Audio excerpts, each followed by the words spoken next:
The truth was hidden for 23 years. But one woman knew everything, and she brought proof. The empire was never hers. It was built for the daughter they erased. She was the maid, but owned everything. She was humiliated as a maid, but she was the true owner of the empire. The mahogany doors of the Whitmore estate gleamed under crystal chandeliers as the family gathered in the grand salon.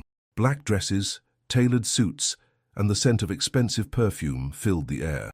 Emily Brooks stood near the serving cart, invisible as always, pouring coffee into porcelain cups worth more than her monthly meals. Attorney Harrison cleared his throat. The room fell silent.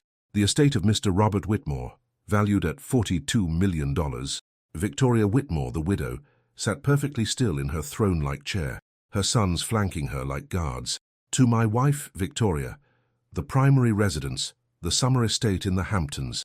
Smiles bloomed across their faces.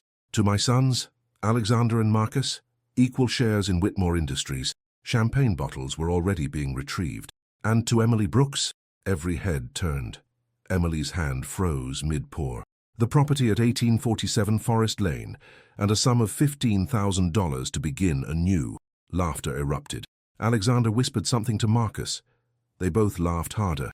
Emily set down the coffee pot with trembling hands, walked to the side door, and disappeared into the servants' corridor.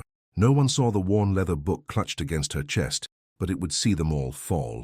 13 years earlier, little Emily slept on a mattress so thin she could feel every floorboard beneath it. The storage room smelled of bleach and forgotten things. Her mother, Caroline, worked 18-hour days, cooking, cleaning, managing an estate that treated her like a breathing appliance.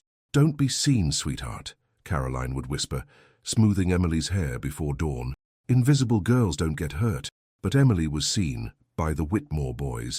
Alexander poured juice on her homework once. "Oops," he'd said, grinning. Marcus told guests she was the help's mistake. Victoria never corrected them. In fact, she encouraged it with icy silence and dismissive glances. When Emily was 9, she'd asked her mother why they lived differently. "Because we don't belong to their world, baby." "Then where do we belong?" Caroline never answered. Mr. Whitmore, though, Robert, was different. He'd find Emily reading in corners and bring her books the next day. Chemistry, history, poetry. "Smart girls change the world," he'd say quietly when no one else was listening. After he'd leave, Emily would find notes tucked inside.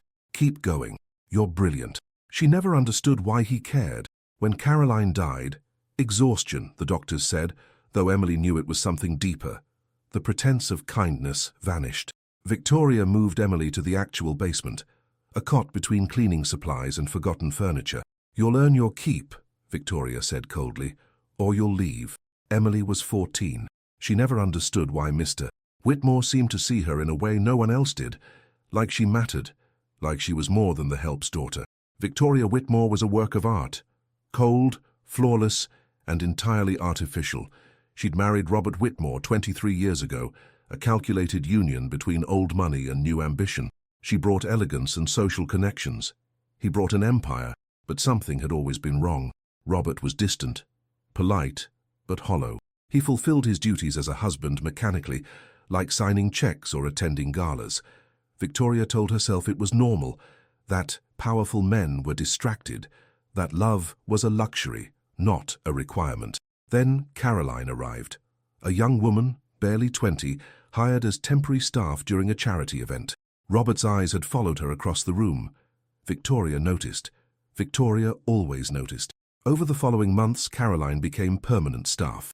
Victoria watched her husband's face change when Caroline entered a room, a softness she'd never seen directed at herself. She confronted him once, early on. "Her," Victoria hissed in their bedroom. "That girl, I see how you look at her." Robert's silence confirmed everything. "Before you," he finally said, "before all of this, I was different then, and now I have responsibilities." Victoria understood then. She'd won the title, but Caroline had won something Victoria could never claim, his heart. The hatred calcified into something surgical. Victoria couldn't fire Caroline without raising suspicions, couldn't act overtly without scandal. So she did something crueler. She made Caroline's life a living purgatory of small humiliations, impossible standards, and silent contempt. And when Caroline became pregnant, Victoria knew. She saw Robert's face when he learned, not shock but recognition, guilt, longing. "The child stays," Victoria declared. "Caroline stays. But under my terms, she works. The child works. They are staff, nothing more." Robert agreed, bound by social expectations and family legacy. The price of his empire was Emily's childhood. Victoria raised her own sons to mirror her cruelty. Alexander, the eldest, learned that power meant dominance. Marcus learned that cruelty could be casual, even fun. "That girl is not your equal," Victoria told them repeatedly. "She exists because we allow it." When Robert died 7 years ago, heart attack in his study, Victoria felt relief more than grief, and she made her move. Robert had left instructions with his attorney, Mr. Harrison, a sealed envelope to be opened only upon his death. Victoria arrived at Harrison's office 2 days after the funeral, before the body was cold. "Mr. Whitmore left complicated instructions," Harrison began carefully. "How complicated?" He showed her the paperwork. Victoria's hands trembled, not with grief but with rage.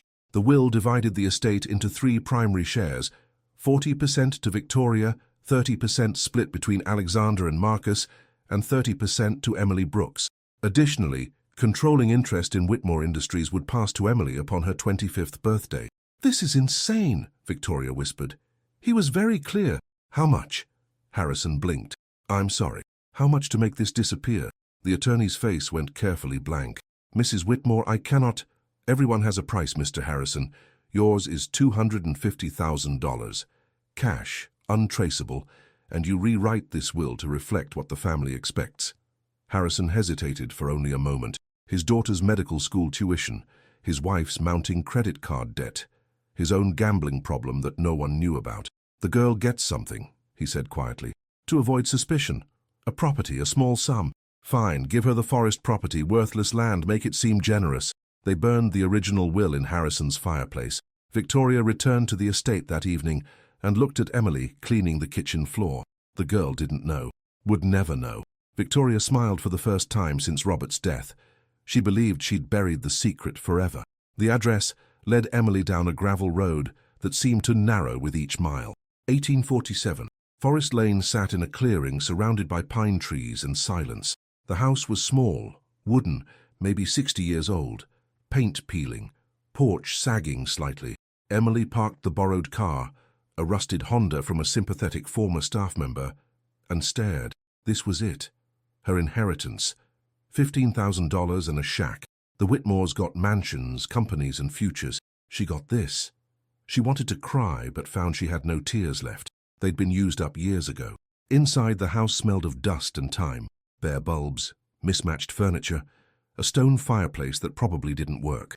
1 bedroom, 1 bathroom. A kitchen with a refrigerator from the 1970s. It was hers, the first place that had ever been hers. Emily set her cardboard box of belongings on the sagging couch and sat beside it. Everything she owned fit in 1 box. 3 changes of clothes, a toothbrush, a photograph of her mother, and her mother's books. Her mother had loved books, old ones especially. Collected them from thrift stores and estate sales. Their pages were her escape. Emily pulled one out now. Pride and Prejudice, leather-bound, spine cracked from repeated readings. She opened it randomly, seeking comfort in familiar words, but the book felt wrong, too heavy. She frowned, running her fingers along the pages. Near the middle, they seemed thicker. She looked closer. The pages had been cut, carefully, precisely, creating a hollow space inside the book. And inside that space was another book, smaller, handmade, a diary. Emily's hands shook as she lifted it out. The cover was soft brown leather, tied with a string. On the first page, in her mother's handwriting, "For Emily, when you're ready to know." Emily untied the string with trembling fingers. Her mother's handwriting filled the pages, small, careful, as if she'd been afraid someone might find it. May 3rd, 2001. I met him at the charity gala. Robert Whitmore. I knew who he was. Everyone in the city knows the Whitmores. But he looked at me like I was the only person in the room. We talked about books, about dreams, about all the things money can't buy. I should have known better. Emily's heart pounded. She flipped ahead. August 12th, 2001. We've been meeting in secret. Coffee shops in neighborhoods where no one knows him. Park benches at dawn. He says he's trapped in a marriage that was arranged, not chosen. He says he loves me. I believe him. God help me. I believe him. November 30th, 2001. I'm pregnant. Emily stopped breathing. Robert knows. He wants to leave Victoria, but his father's will stipulates that if he divorces before age 50, he loses controlling interest in the company. We have 8 more years. He says we can wait, but Victoria found out. December 10th, 2001. Victoria came to my apartment. I've never seen such cold hatred. She said if I leave, she'll destroy me, blacklist me from every job, every opportunity. She'll make sure I'm homeless. But if I stay, if I work for them, if I raise my child, our child, under her roof, she'll allow it. Robert agreed. He says it's temporary. He says when the time is right, he'll make everything official. I don't believe him anymore, but I have nowhere else to go. Emily's tears fell onto the pages, smudging ink that was already 23 years old. July 15th, 2003. Emily is 1 year old today. Robert gave her a music box when no one was looking. Victoria saw. She took it and threw it in the trash. Robert didn't fight. I realize now he never will. March 22nd, 2010. Robert told me he's made provisions. He can't acknowledge Emily publicly without losing everything, but he's ensured she'll be taken care of. He's revised his will. When he dies, she'll inherit her share of the empire. She's my daughter, he said. The empire is as much hers as anyone's. I asked if he'd tell Victoria. He said she already knows. That's part of their arrangement. Victoria gets to maintain the public image. Emily gets the inheritance. I want to believe him. The pages continued. Years of watching Emily grow. Years of silent heartbreak. Years of hoping Robert would finally do the right thing. The final entry was dated 3 weeks before Caroline's death, October 1st, 2017. I'm tired. So tired. Robert died last month. Heart attack. I held Emily while she cried, not understanding why she grieved a man who barely acknowledged her. Victoria came to me yesterday. She said everything is handled, said Emily will get what she deserves when the time comes. Something in her smile terrified me. If anything happens to me, if Victoria tries to erase Emily from the will, the proof is with Jonathan. He knows everything. He has copies. Jonathan Mitchell, Robert's college roommate, the lawyer he trusted before Harrison. Emily, if you're reading this, you are not the help's daughter. You are Robert Whitmore's child. You are the heir. Don't let them erase you. Emily's hands shook so violently she nearly dropped the diary. She flipped to the last page. There, glued carefully to the inside back cover, was a photograph. Her mother, young and radiant, standing beside Robert Whitmore, his arm around her waist, both of them laughing. And on the back of the photograph, in Robert's handwriting, Caroline and our future. May 2001. Emily sat in the dark house in the middle of nowhere, holding proof that her entire life had been a lie. She wasn't a charity case. She wasn't the help. She was the heir they'd stolen everything from. Emily didn't sleep that night. She read the diary 3 times cover to cover, memorizing every detail, every date, every casual cruelty her mother had documented. By dawn, she'd created a timeline on scraps of paper spread across the floor.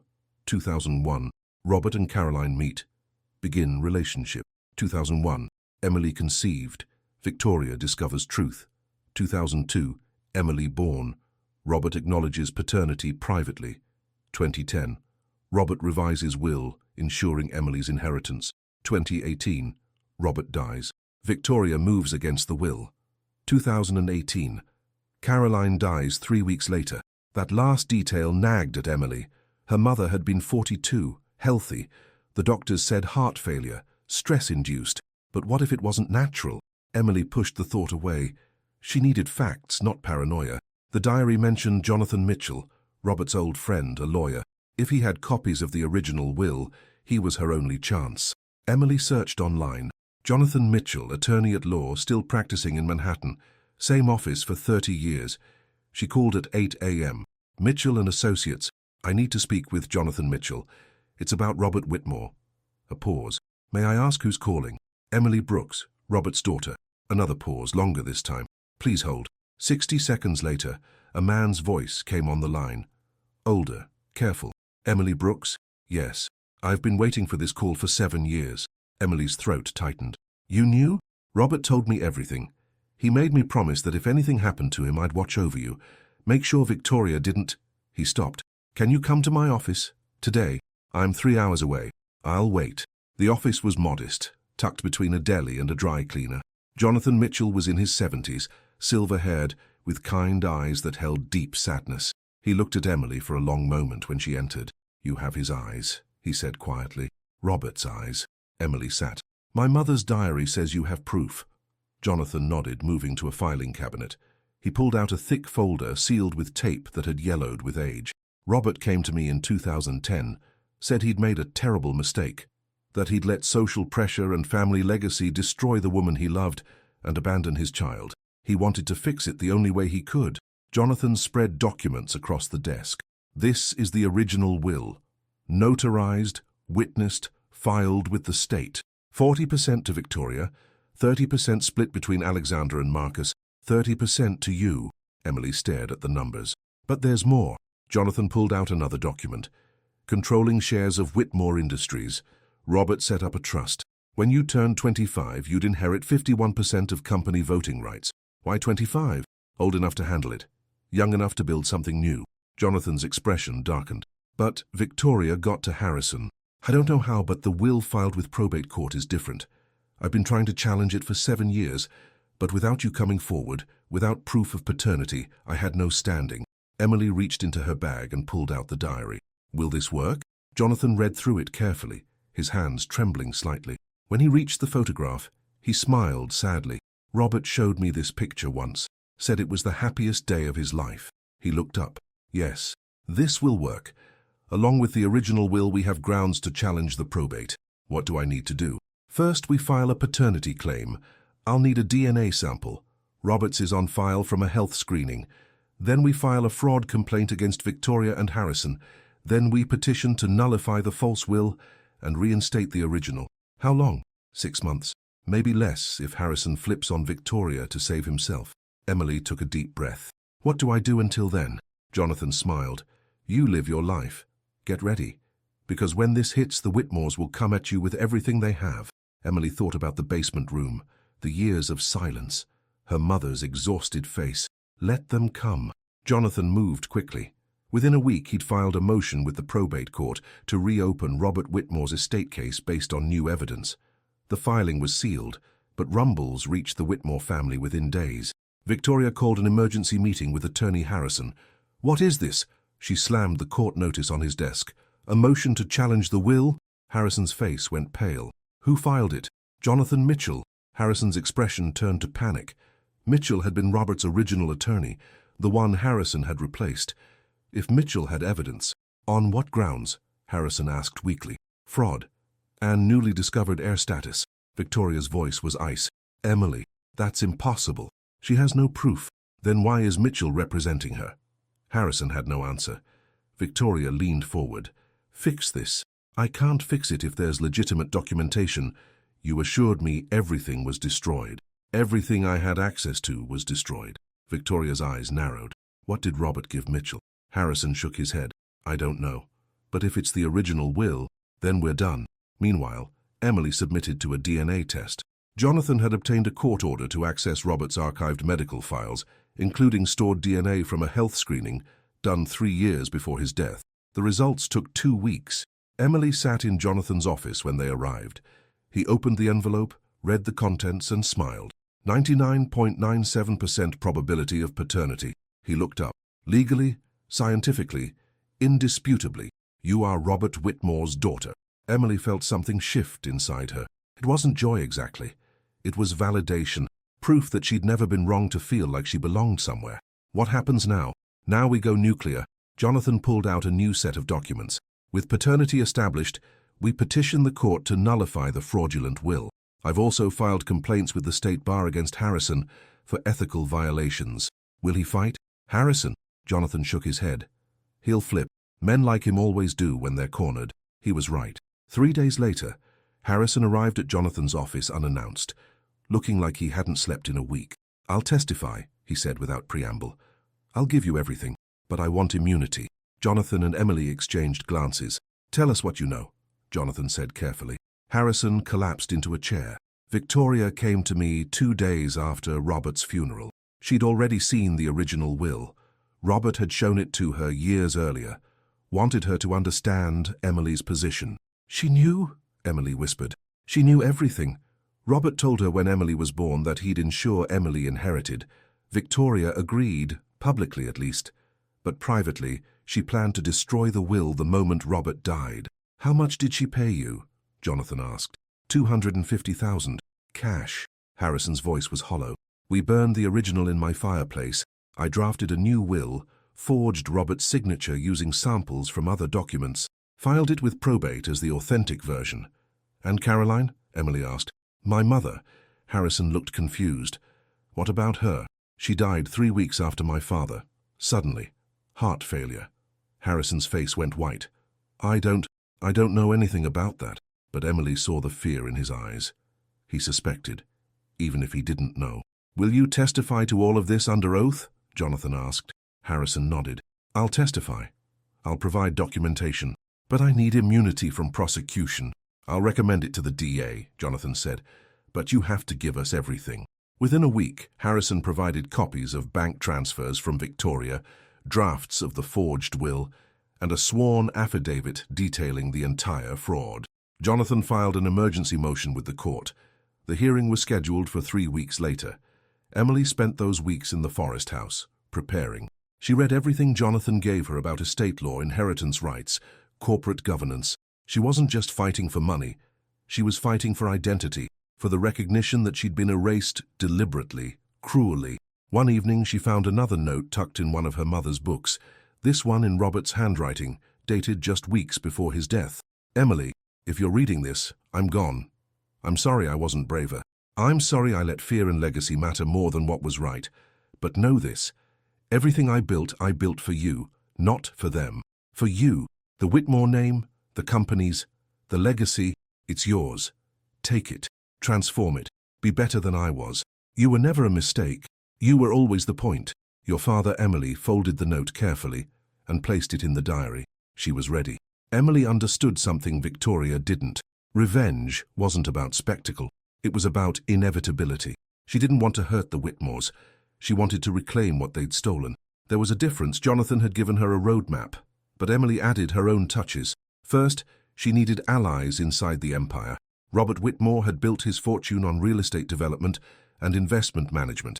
Whitmore Industries had 230 employees across 4 offices. Emily started researching the company's leadership. CFO, Margaret Chen, with the company for 18 years. COO, David Okonkwo, 22 years. Director of Operations, Sandra Reyes, 15 years. These were people who'd known Robert, who'd watched Victoria take control after his death. Emily scheduled calls with each of them, identifying herself only as someone with questions about Robert Whitmore's legacy. Margaret Chen agreed to meet for coffee. She was 50-something, sharp-eyed, wearing a business suit even on Saturday morning. "You're Emily Brooks," Margaret said when they sat down. It wasn't a question. Emily blinked. "How did you—" "Robert talked about you. Not often, not openly, but those of us who paid attention knew. He had a daughter who wasn't being acknowledged. It bothered him. Did you know he'd left me part of the company?" Margaret's expression hardened. "I suspected the will was wrong. After Robert died, Victoria made changes. Aggressive ones. Sold off properties Robert had specifically said to keep. Fired people Robert trusted. She acted like someone who knew she had limited time." Limited time?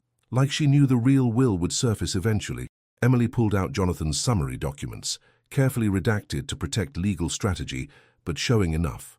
Margaret read through them, her expression darkening. "That absolute—" She stopped herself. "How can I help?" "I need documentation. Every decision Victoria's made since Robert died.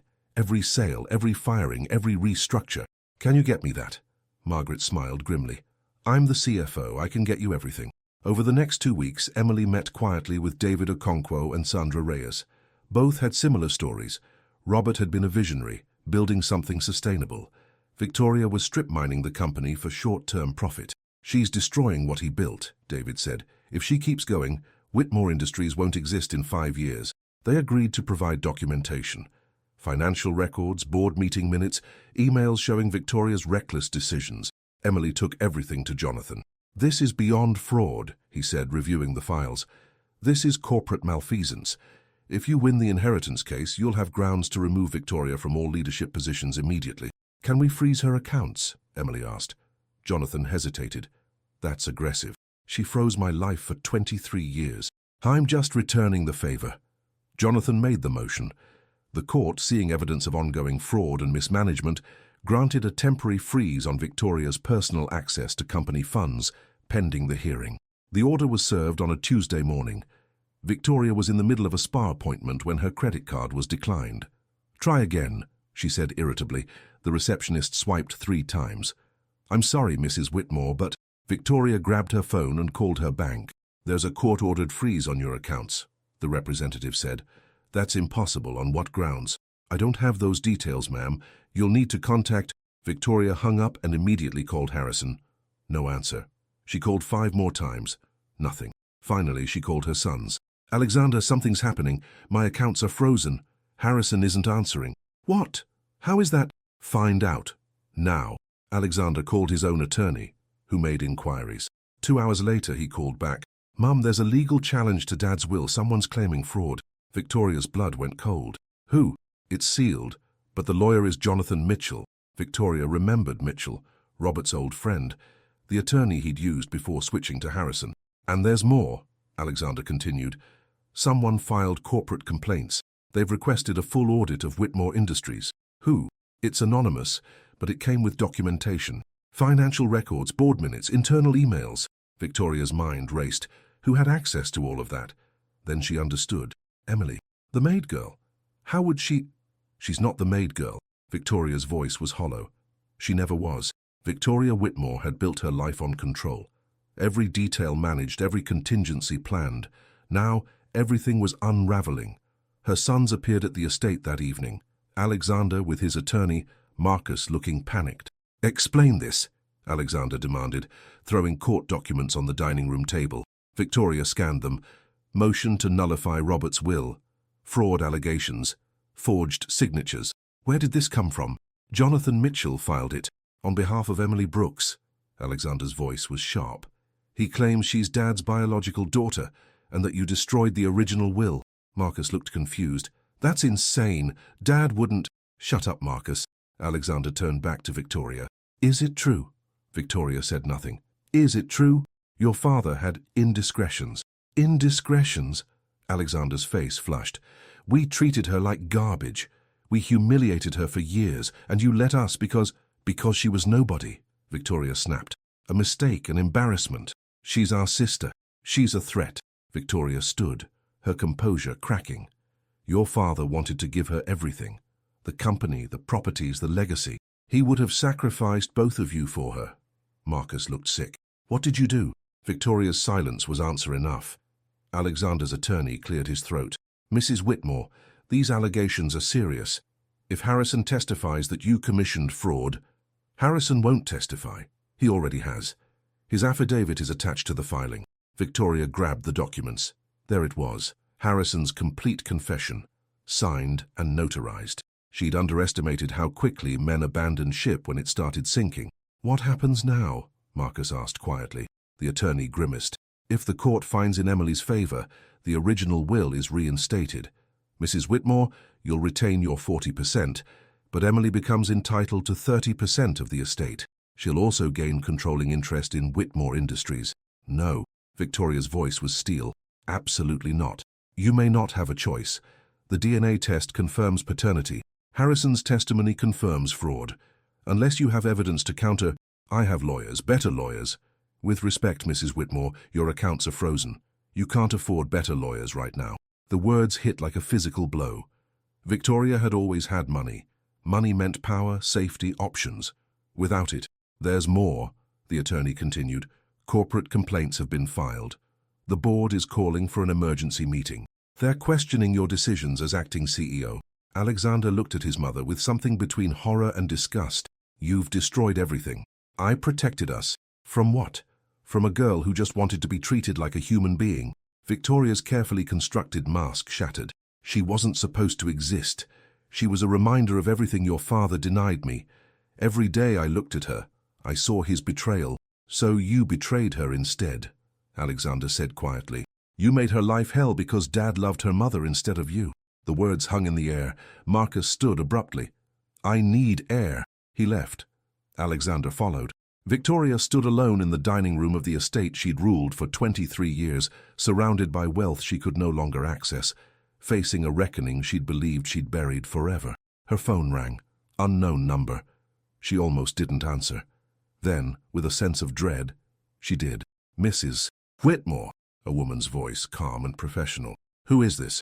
My name is Margaret Chen. I'm the CFO of Whitmore Industries. Victoria's stomach dropped. What do you want? I'm calling to inform you that the board has voted to suspend your authority as acting CEO pending the outcome of the legal proceedings. Your access to corporate accounts and decision-making has been revoked. You can't do that. Actually, we can. Your leadership has been problematic. We're protecting the company Robert built. Robert's dead, but his daughter isn't. Margaret's voice held quiet satisfaction. She'll be at the hearing next week. I suggest you prepare. The line went dead. Victoria stood in silence, the phone still pressed to her ear. For the first time in her life, she had no move to make. The courtroom was smaller than Emily expected. She'd imagined something grand, dramatic.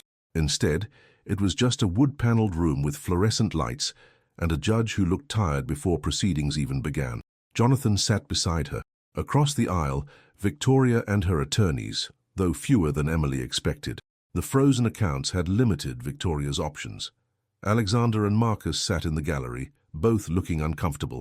The judge entered. Everyone stood. Please be seated. We're here for the matter of estate of Robert Whitmore, deceased. Motion to nullify filed will and reinstate original testament. Judge Carolyn Martinez looked over her reading glasses.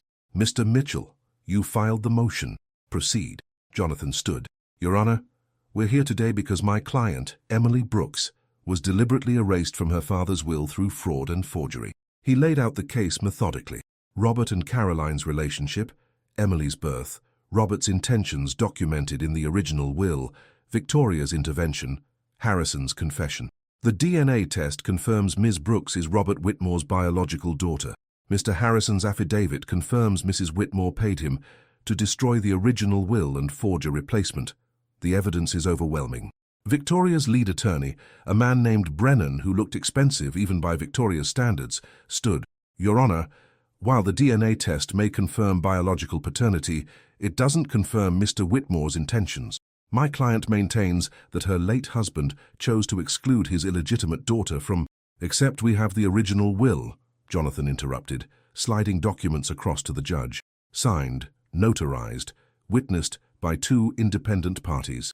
Robert Whitmore's intentions are crystal clear. Judge Martinez reviewed the documents in silence. The courtroom waited. After what felt like hours, the judge looked up. Mr. Brennan, does your client contest the authenticity of this document? Brennan looked at Victoria. She shook her head slightly. No, Your Honor. Does your client contest Mr. Harrison's testimony regarding the forged will? Another pause. Another head shake. No, Your Honor. Judge Martinez removed her glasses. Then I fail to see what defense you're presenting.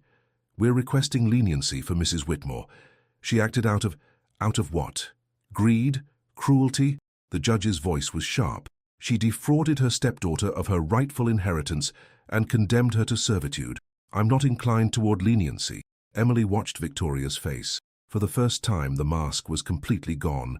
Just fear remained. However, the judge continued, I'm not here to punish. I'm here to remedy. She looked directly at Emily. Ms. Brooks, please stand. Emily stood, her legs trembling. You are hereby recognized as the legitimate heir of Robert Whitmore. The will filed with probate is nullified. The original will, dated March 15, 2010, is reinstated as the authentic testament. The courtroom erupted in whispers. Judge Martinez banged her gavel. Furthermore, I'm ordering an immediate investigation into Mrs. Whitmore's management of Whitmore Industries. Ms. Brooks, as the majority stakeholder, has the right to assume control pending that investigation. Victoria stood abruptly. You can't. I can. And I have. Mrs. Whitmore, you're fortunate I'm not holding you in criminal contempt. Mr. Harrison's immunity deal means you escape prosecution, but don't mistake that for innocence. The judge looked back at Emily. Ms. Brooks, you'll need to work with the probate court to execute the will. Mr. Mitchell will guide you. This court recognizes your rights as heir and daughter. The gavel came down. It was over. Emily sat back down, feeling dizzy. Jonathan squeezed her shoulder. You did it. Across the aisle, Victoria stood frozen. Her attorneys were already packing their briefcases, abandoning ship. Alexander approached Emily as people filed out. He stopped, struggling. I don't know what to say. You could start with sorry, Emily said quietly. I am sorry. We were monsters to you. You were children following your mother's example. That's not an excuse. No, Emily agreed. It's not. Marcus appeared behind his brother. For what it's worth, I'm sorry too. I know that doesn't fix anything. Emily looked at them. Her half-brothers. They'd tormented her, humiliated her, made her childhood a nightmare. But they'd also been trapped in Victoria's web, raised to be cruel. We'll figure it out, she said finally. But not today. She walked past them, out of the courtroom into sunlight. Jonathan was waiting with a smile. How does it feel to be an heiress? Emily thought about it. Ask me tomorrow. Emily returned to the Whitmore estate 1 week after the hearing. She'd been summoned, not as staff but as owner. The irony wasn't lost on her. Victoria waited in the library, standing by the window that overlooked the gardens Emily had once tended. You came, Victoria said without turning. You asked me to. I didn't think you would. Victoria finally turned. She looked older than Emily remembered. Tired. I suppose you're here to gloat. I'm here because we need to discuss the transition. The transition? Victoria laughed bitterly. You mean my eviction? You're entitled to 40% of the estate under the will. That includes this house. Shared ownership with the maid's daughter. How generous. Emily set her bag down. I didn't come here to fight. Then why did you come? Because I need to understand. Emily pulled the diary from her bag. Why did you hate me so much? I was a child. Victoria stared at the diary, her face going pale. Where did you get that? My mother left it for me. Every cruelty, every humiliation. She documented it all. Emily opened to a marked page. July 2009. Victoria saw Emily reading in the garden and dumped a bucket of soapy water on her, ruining the book Robert had given her. Told Emily that illegitimate children don't deserve literature. Victoria flinched. I was 7 years old, Emily continued. What did I do to you? You existed. The words burst out of Victoria. You were breathing proof that I was his second choice, that no matter what I did, how perfect I was, how well I played the role, I would never be what Caroline was to him. That wasn't my fault, wasn't it? Victoria's eyes blazed. Every time he looked at you, he saw her. Every time he was kind to you, I saw what he'd never given me. You got his love without even trying. I got scraps, hidden books, secret notes. I got to watch him play father to Alexander and Marcus while pretending I didn't exist. At least he saw you at all. The words hung between them. Emily realized suddenly, Victoria wasn't just cruel. She was broken. He didn't love you, Emily said quietly. And that hurt. I understand that. But taking it out on a child, on me, that was your choice. Victoria's composure crumbled. She sank into a chair. I know, she whispered. I know what I did. I look at you now and I see what I destroyed. You could have had a family, brothers who cared about you, a home. Instead, I made you a servant in your own house. Yes, you did. I can't take it back. No, you can't. Victoria looked up, tears streaming down her face. What happens now? Emily had thought about this moment for weeks. The fantasy of making Victoria suffer, of taking everything, of watching her fall. But sitting here, seeing this broken woman who'd wasted decades on bitterness, Emily felt only exhaustion. You keep your 40%, Emily said. But you leave Whitmore Industries. You step down from all boards, all positions. You live quietly on your share and you leave me alone. That's it? That's it. Unless you want me to press criminal charges for fraud. Victoria shook her head quickly. No, I'll sign whatever you need. Emily pulled out documents Jonathan had prepared. These formalize your resignation and transfer of corporate authority. Sign them. Victoria signed without reading them. Emily gathered the papers. One more thing. What? Apologize. Victoria looked up, confused. I want to hear you say it. That you're sorry. That what you did was wrong. Victoria's pride warred with her fear. Finally, fear won. I'm sorry. I'm sorry for what I did to you. To your mother. You deserved better. Emily nodded once. Goodbye, Victoria. She walked out of the library, through the halls where she'd once scrubbed floors, past the kitchen where she'd eaten standing up, out the front door she'd never been allowed to use. For the first time, she didn't leave through the servants' entrance.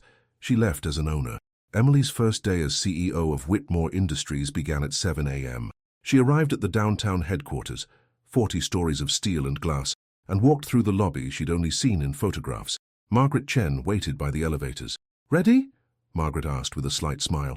"Absolutely not," Emily admitted, "but let's do it anyway." The executive floor hummed with nervous energy. Employees whispered, stared, pretended not to stare. Emily understood. To them, she was a ghost made flesh, the daughter who'd been hidden, denied, erased, now walking the halls as their boss. Margaret had arranged a meeting with the senior leadership team, CFO, COO, Director of Operations, General Counsel, and the heads of each division. 12 people total, seated around a conference table, all watching Emily with varying degrees of curiosity and skepticism. "Good morning," Emily began. "I know this transition has been unusual. Most of you knew my father. Some of you may have suspected I existed. For those just learning about me now, yes, I'm Robert Whitmore's daughter. Yes, I'm 23 years old, and yes, I'm now the majority stakeholder and CEO." She paused, letting that settle. "I'm not here to play games. I don't have decades of business experience. What I do have is something else. I know what it means to be invisible, to have your worth determined by circumstances you can't control, to be told you don't belong." David Okonkwo nodded slightly. "My father built this company on a principle: create value that lasts. Somewhere along the way that got lost. We became focused on quarterly profits instead of long-term impact." Emily pulled up a presentation on the screen. "These are the properties Victoria sold in the last 5 years. Every one of them was flagged by my father as critical to long-term strategy." The room studied the list. "We're going to fix that. We're going to rebuild what was meant to be built. And we're going to do it with a new priority: the people who actually do the work." She clicked to the next slide. "Starting immediately, company-wide wage increase, 15% across all positions, enhanced healthcare, childcare subsidies, real parental leave." The General Counsel blinked. That's going to cost 12 million annually. I've already run the numbers with Margaret. We can afford it." "Mrs. Whit, Victoria would never have—" "Victoria isn't here," Emily said firmly. "I am. And this is how we're doing things." Over the next 3 months, Emily restructured everything. She rehired people Victoria had fired for political reasons. She sold off the assets Victoria had acquired for quick profit. She reinvested in properties her father had valued. She also did something else. She opened opportunities. Emily created a scholarship fund for children of working-class families. Full rides to college, no strings attached. She donated the Whitmore Summer Estate to a non-profit that provided respite care for exhausted caregivers. She converted one of the luxury properties into transitional housing for people escaping domestic violence. "You're giving away your inheritance," Alexander observed one evening. He'd started coming by the office occasionally, trying to rebuild some relationship with his sister. "I'm using it," Emily corrected. "Money sitting in accounts doesn't help anyone." "Dad would have liked this." Emily looked at her half-brother. "Would he?" "I think so. He talked sometimes about legacy, what it meant beyond just passing down wealth. He wanted the Whitmore name to mean something good." "Then let's make it mean that." 6 months into her tenure as CEO, Whitmore Industries posted its most profitable quarter in 5 years. Not despite Emily's changes, but because of them. Employees were more productive when they weren't drowning in stress. The company's reputation improved when they stopped chasing short-term gains. Investors appreciated the long-term vision.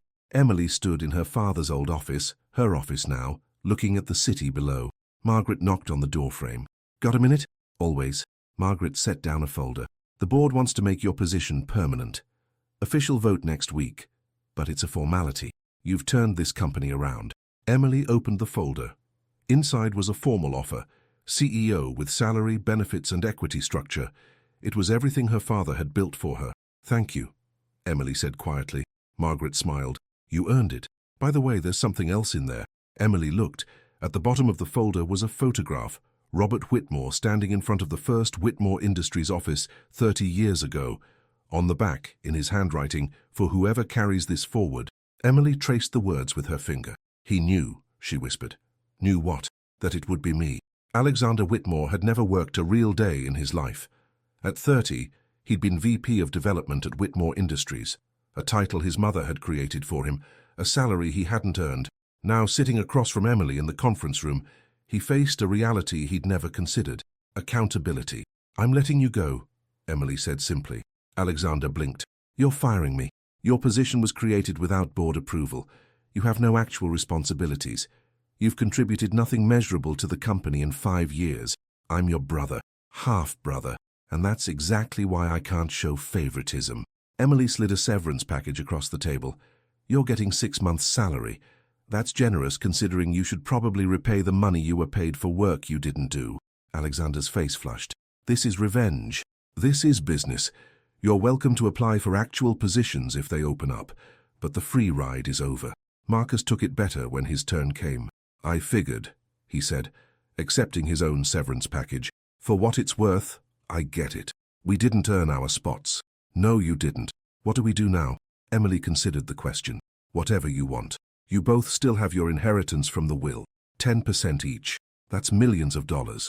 Invest it wisely, and you'll never have to worry about money. But no company positions, not unless you earn them." Marcus nodded slowly. "Fair enough."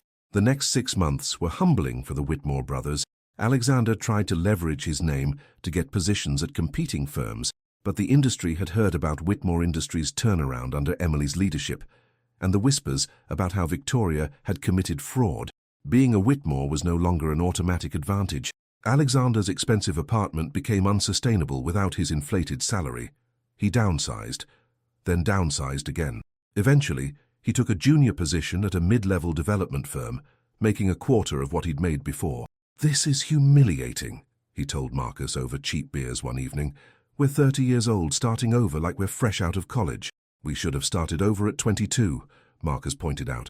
"We just had a delayed wake-up call." Marcus had taken a different approach. He'd used his inheritance to start a small business, a landscaping company. Physical work, real clients, actual results.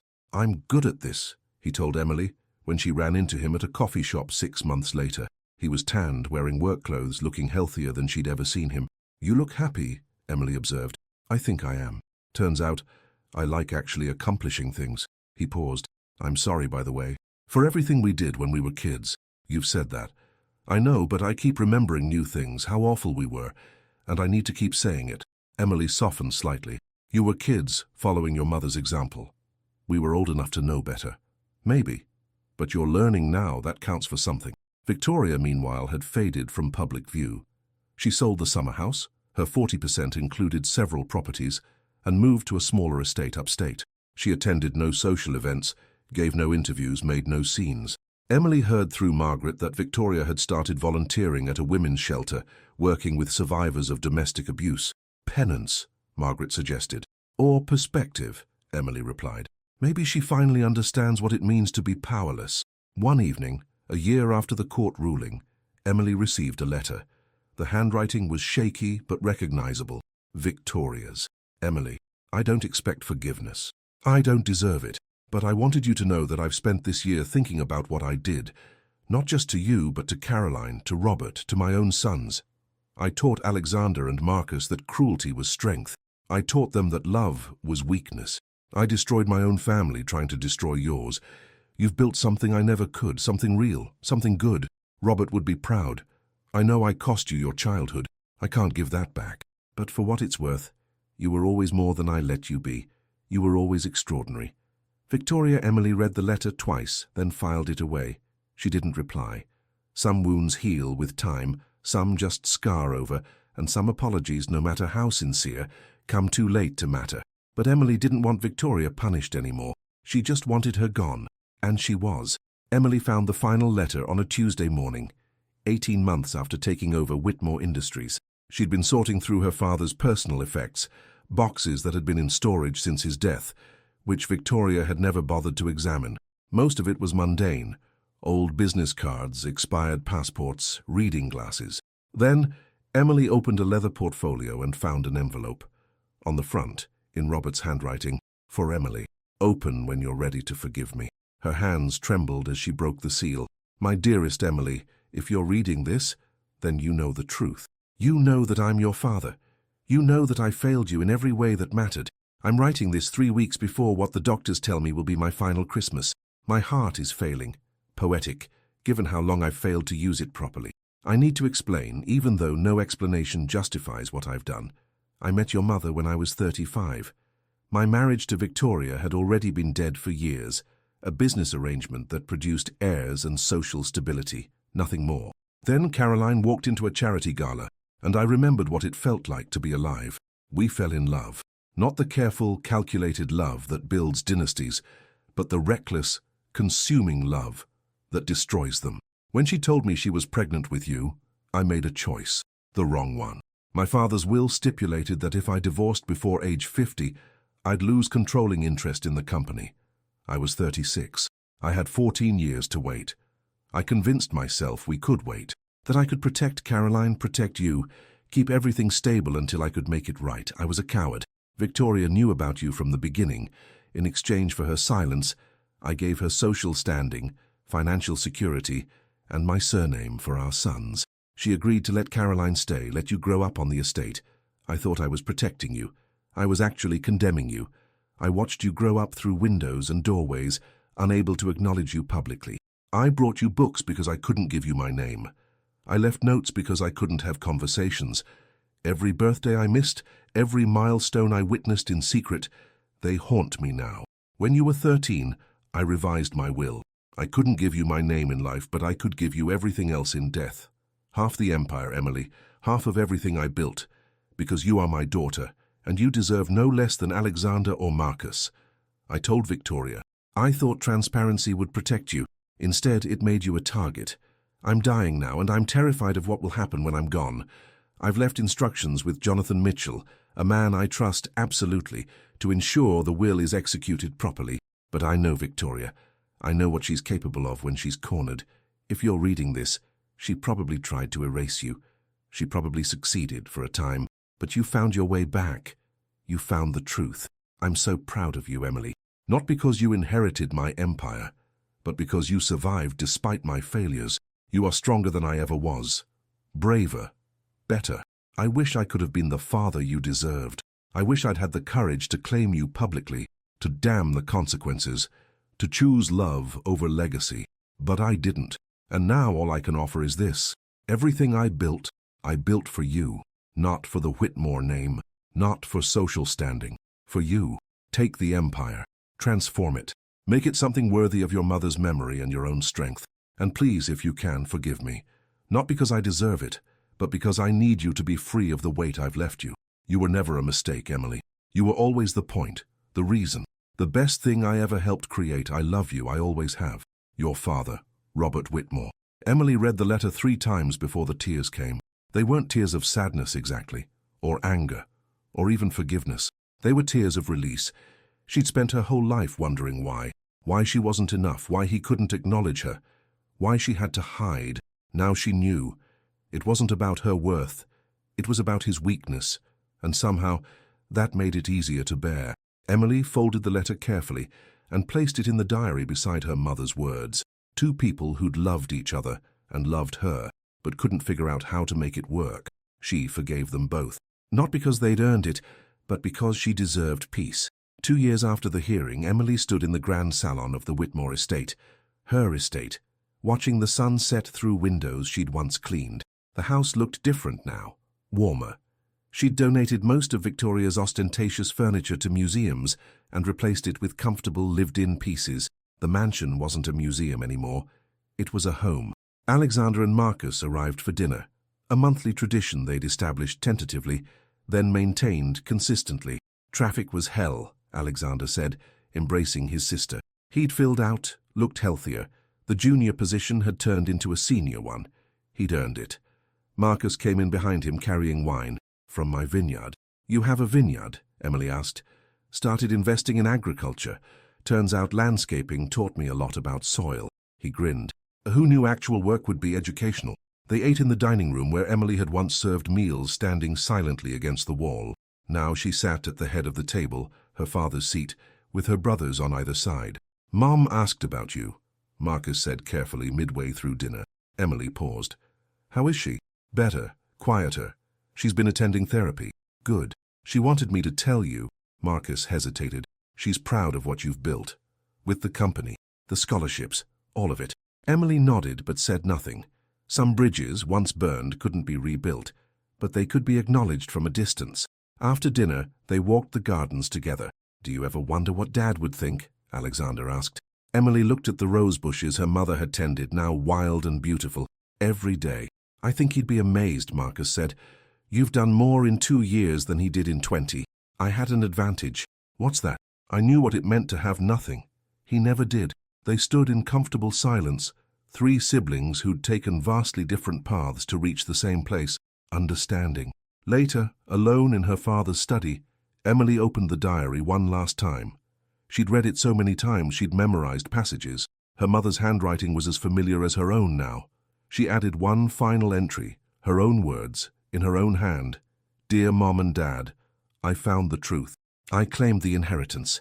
I rebuilt what was broken, but the real inheritance wasn't money or property, or even the company. It was understanding that my worth was never determined by how others treated me. It was always there, waiting for me to recognize it. I forgive you both, for the secrets, for the weakness, for leaving me to figure it out alone. And I forgive myself for all the years I believed I didn't deserve better. The empire is thriving. The scholarship fund has helped 200 kids go to college. The housing project has sheltered 43 families. But more than that, I'm thriving. I have a home, a family, complicated as it is, a purpose. I'm not the girl in the basement anymore. I'm not the maid's daughter. I'm not even just the CEO. I'm Emily Whitmore, and I finally know what that means. Thank you for the inheritance, all of it. The good, the bad, the complicated. It made me who I am. Love, Emily. She closed the diary and placed it in the safe beside her father's letter. Some stories don't end. They just transform into new beginnings. Emily Whitmore had been called a servant, a mistake, an embarrassment. But the truth had always been simpler. She wasn't working for the empire. She was born to govern it. And now, finally, she did.